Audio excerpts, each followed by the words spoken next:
Jason J. Stevens, come on down.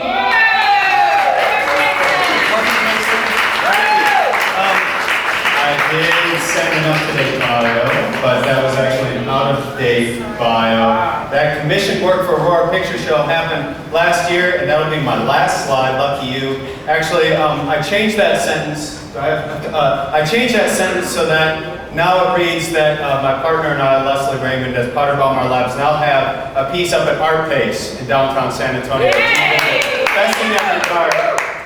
Also, yeah, so that's that. And I just wait, right? That's space bar. So, the space bar? That's not, I did it. Sorry. It's okay. We can wait. Okay. This is a picture of Stan Vanderbeek in 1963 standing in front of his movie drone in the forest outside Stony Brook, New York. Stan Vanderbeek was an experimental filmmaker, early adopter of video and computer graphics, and a pioneer of what he called expanded cinema and total visual environments.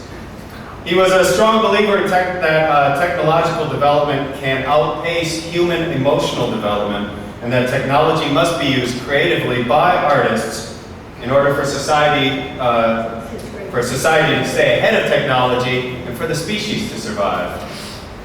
The history of the moving image goes back at least 2,000 years. This is the Wayang Kulit shadow puppet from Java and Bali. It's an ongoing tradition, and it is the reason why the term new media art is actually a misnomer, and I prefer to use the words moving image and immersive arts.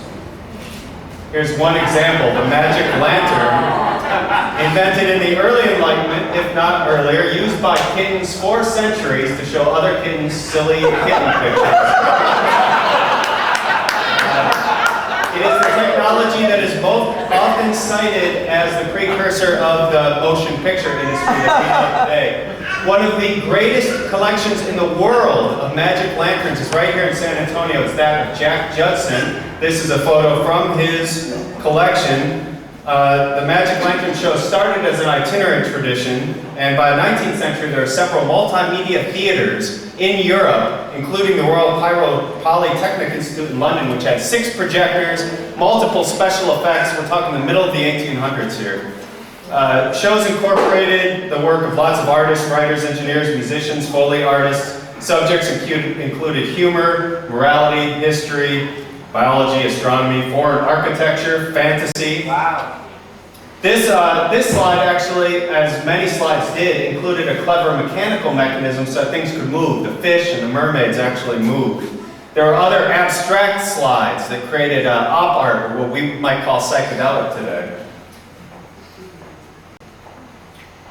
This is a painting, we're kind of taking a turn right here, by Robert Barker, a Scotsman, in the early 1800s. That oil on canvas right there, that canvas is actually 20 feet tall and 140 feet wide. Wow. Right? Massive.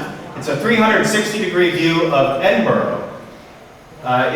Canvases like this were produced in multitude and shown in buildings like this throughout the 19th century. Rotundas, such as this one, generally on the scale of the Pearl Stable right next door, actually. Panoramas were an educational entertainment, popular with Victorian boulevard culture in Europe. Although there were hundreds, if not thousands, of these rotundas. Here's one in Japan, actually. They were in Europe, there were some in America, South America, encompassing countless variations, actually, as we'll see shortly.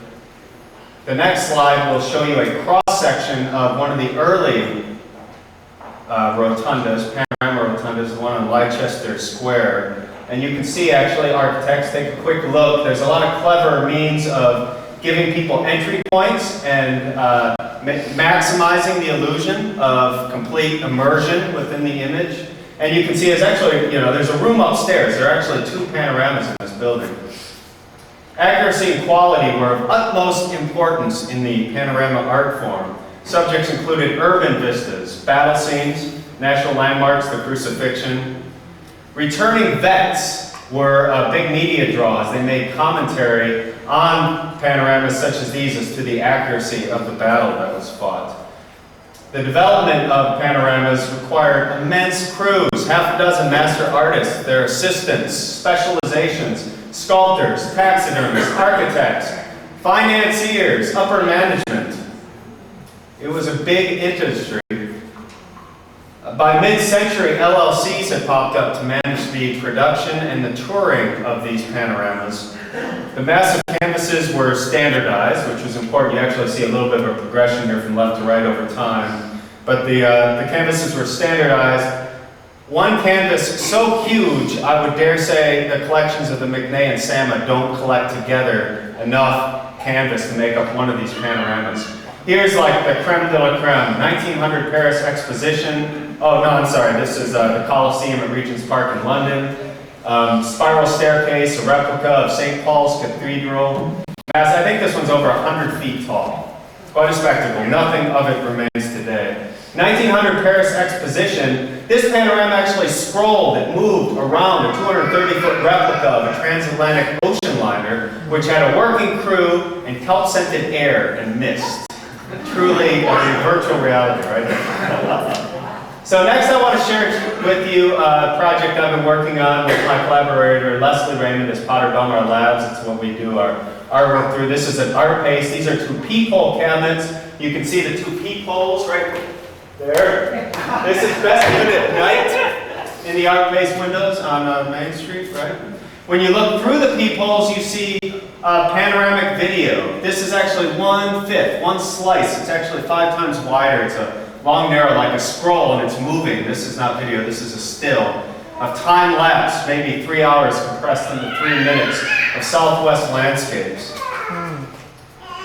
Various Southwest landscapes and some text also, and there's an interesting story that goes with that, but I don't have time to tell you. I wish I did, so I'm just going to skip it. In addition to installations, Potter Belmar Labs also has performed all over the States and in Canada, doing what we call live cinema, in which moving images and sound are mixed live in theaters and galleries and museums. And this is that last slide. I Am Curious. For the aptly titled Media Archaeology Festival in Houston, we remixed the 1968 controversial film I'm Curious Yellow in a space that had been a theater but had been burnt down when they were screening I Am Curious Yellow. So it's media archaeology, and it kind of takes us back to what I was telling about Stan Vanderbeek and our emotional development maybe being outpaced by our technological. Thank you very much.